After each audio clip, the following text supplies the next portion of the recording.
പത്മനാഭസ്വാമി ക്ഷേത്രത്തിലെ ആദ്യത്തെ വിഗ്രഹം നമ്മളിപ്പോൾ കാണുന്ന വിഗ്രഹമായിരുന്നില്ല. ഇരിപ്പ് മരത്തിൻ്റെ തടി കൊണ്ടുണ്ടാക്കിയ ആദ്യത്തെ വിഗ്രഹം 18-ാം നൂറ്റാണ്ടിൽ തീ പിടിച്ച് നശിച്ചു പോവായിരുന്നത്രേ. അതിനുശേഷമാണ് പന്തീരായിരത്തിയെട്ട് സാളഗ്രാമത്തിൻ്റെ കൂടെ കടിശർക്കര പ്രയോഗവും ചേർത്ത് ഇപ്പോഴത്തെ വിഗ്രഹം ഉണ്ടാക്കിയിരിക്കുന്നത്.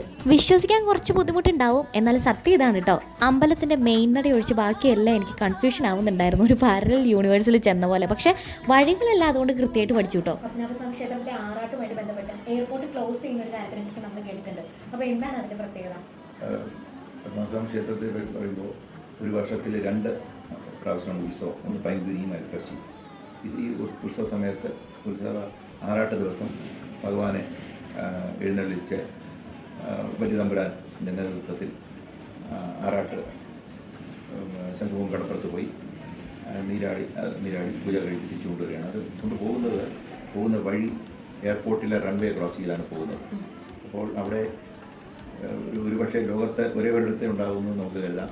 എന്തെങ്കിലും ഒരു ചടങ്ങ്, ഒരു മതപരമായോ അല്ലെങ്കിൽ ഒരു ദൈവികമായോ ചടങ്ങിനെന്നല്ല, എവിടെയായിരുന്നാലും ഒരു ചടങ്ങിന് വേണ്ടി ഒരു എയർപോർട്ട് ക്ലോസ് ചെയ്ത് ഈ തരത്തിൽ ഒരു ഏകദേശം 1-1.5 മണിക്കൂറോളം എല്ലാവിധ ഇൻ്റർനാഷണൽ ഫ്ലൈറ്റ്സിൻ്റെ എല്ലാം നിർത്തി വെച്ച് ചെയ്യുന്ന ഒരേ ഒരു സ്ഥലം അല്ലെങ്കിൽ ഒരു പ്രതിഭാസം എന്ന് പറയാം നടക്കുന്നത് ഈ ശ്രീപത്മാവൻ്റെ ഭഗവാന്റെ എഴുന്നള്ളത്തി ആറാട്ട് സമയത്താണ്.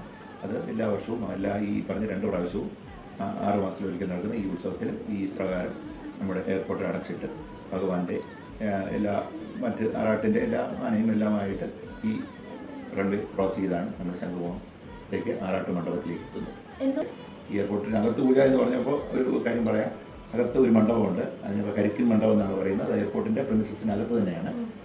അപ്പോൾ പോകുന്ന വഴിക്ക് ആ കരിക്കിൻ മണ്ഡപത്തിലും ഒരു ഭഗവാനെ അവിടെ ഇറക്കി അവിടെ വെച്ച് ഒരു പൂജ നടക്കാറുണ്ട്. കരിക്കൊക്കെ നേരിച്ച് അങ്ങനെ ഒരു പൂജയുണ്ട്. അത് ഇന്നിപ്പോൾ എയർപോർട്ട് അതോറിറ്റിയുടെ കീഴിൽ ആ ഇതിനാണ് വളരെയധികം ഇപ്പോഴും വളരെ ഭംഗിയായി അവർ സംരക്ഷിച്ച് വെച്ചിരിക്കുന്ന ആ മണ്ഡപം ഇന്നും എല്ലാ രീതിയിലും വളരെ ഇമ്പാക്റ്റ് ആയിട്ടുള്ളത്. അങ്ങനെ അമ്പലം കണ്ടു നടന്നപ്പോൾ എനിക്ക് വേറൊരു കാര്യം ഓർമ്മ വന്നു. അവിടെ വരെ വന്നപ്പോൾ എൻ്റെ മനസ്സിലൊരു മോഹം, ദ ഫേമസ് പാലട ആൻഡ് ബോളി ഒന്ന് ട്രൈ ചെയ്യണമെന്ന് കുറേ കാലമായിട്ടുള്ള ആഗ്രഹമായിരുന്നു. അപ്പോൾ അങ്ങനെ മഹാബോളിയിൽ കയറിയിട്ടാണ് നമ്മൾ പാലടയും ബോളിയും ചേർത്തടിച്ചത്.